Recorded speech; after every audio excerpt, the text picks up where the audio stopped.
Corruption, कुशासन और crime का ये कुनबा जो है वो कानून के शिकंजे में भी है और कानून इसके अपना काम भी कर रहा है। लेकिन अफसोस की बात है कि ये करप्शन, कुशासन और क्राइम का जो कुनबा है वो कांग्रेस के संरक्षण में, कांग्रेस के समर्थन से, कांग्रेस के साथ खड़े होकर के, क्योंकि कांग्रेस भी जो है वो उसी रास्ते पे चलने वाली पार्टी है।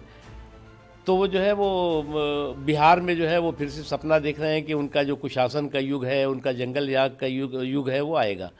लेकिन मुझे लगता है कि जनता, बिहार की जनता एक बार फिर से सुशासन को इलेक्ट करेगी और इस तरह से करप्शन, कुशासन और क्राइम के कुनबे को रिजेक्ट करेगी। तो क्या आपका बंटवारा कर लिया, लेकिन इंडिया अलायंस की तरफ से अभी तक बंटवारा नहीं हो पाया है, तो ये भी कहीं ना कहीं नुकसान पहुंचाएगा? ऐसा है ना कि ये जो गठबंधन है, ये गठबंधन जो है वो शुद्ध रूप से जो है विरोधाभासों का गठबंधन है और इस गठबंधन में जितने इनके महत्वाकांक्षी विरोधाभास हैं वो जो है वो एक के बाद एक आप आने चुनाव आते आते आपको और दिखाई पड़ेंगे। सर, ममता बनर्जी का कहना है, दुर्गा को बयान दे रही थी, उनका कहना है कि लड़कियों को देर रात बाहर ही नहीं निकलना चाहिए जिससे कि इस तरह की घटनाएं उनके साथ ना हो। देखो, लड़कियों पे आप कंट्रोल करने की बात कर रही हैं और लफंगों को जो है वो आप संरक्षण और सुरक्षा देती फिर रही हैं।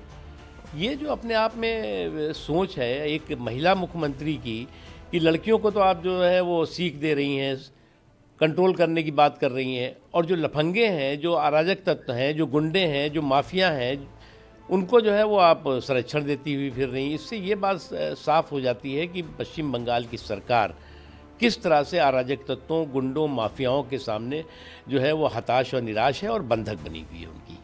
प्रियंक खड़गे जो कि कर्नाटक सरकार में मंत्री भी हैं, उन्होंने कर्नाटक सरकार के मुख्यमंत्री को चिट्ठी लिख करके कहा है कि आरएसएस की एक्टिविटीज तमाम जो गवर्नमेंट स्कूल कॉलेजेस हैं या जो पब्लिक प्लेसेस हैं वहाँ पर बंद की जानी चाहिए। देखो, एक बात बताऊँ मैं, ये आरएसएस की एक्टिविटी बंद कराते कराते और आरएसएस का जो है वो के खिलाफ विलाप करते करते खुद इनकी एक्टिविटी जो है वो सिमटती और सिकुड़ती जा रही है।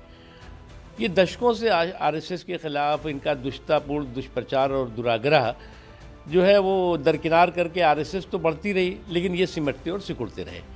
तो इसलिए जो है वो इस तरह की बेवकूफ़ी करके जो है वो खुद अपना बंटाधार कर रहे हैं, किसी और का नहीं। सर, निशाना साधते हुए कह रही है कि आप तालिबान को एक तरफ आतंकी संगठन कहते हो, दूसरी तरफ आप उन्हीं से। देखो, ऐसा है, किसी ने नहीं कहा कि ये तालिबान जो है वो भारत के लिए आदर्श है। कि क्यों इस तरह की बेवकूफ़ी की बातें ये लोग कर रहे हैं? भारत के लिए जो है वो कभी भी इस तरह के जो संगठन हैं उनकी जो करतूतें हैं उसको आदर्श के रूप में नहीं देता, लेकिन भारतीय हित जो है वो हमेशा सर्वोपरि रहा है और रहेगा।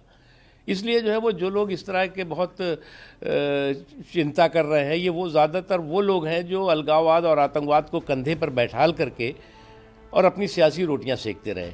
आज इनकी बड़ी चिंता दिखाई पड़ रही है। सर, के खिलाफ अखिलेश यादव ने हमला करते हुए कहा है कि वो भी तो उत्तराखंड से आए हैं, उन बीजेपी का डाटा फेक होगा। देखो, बीजेपी या योगी आदित्यनाथ जी के खिलाफ जो है इनका राजनीतिक पूर्वाग्रह इनको मानसिक बंदीगृह के रास्ते पे खड़ा कर रहा है। अब अगर राजनीतिक पूर्वाग्रह आपको मानसिक बंदीगृह के रास्ते में खड़ा करेगा तो आप इसी तरह की बहकी बहकी बातें करेंगे।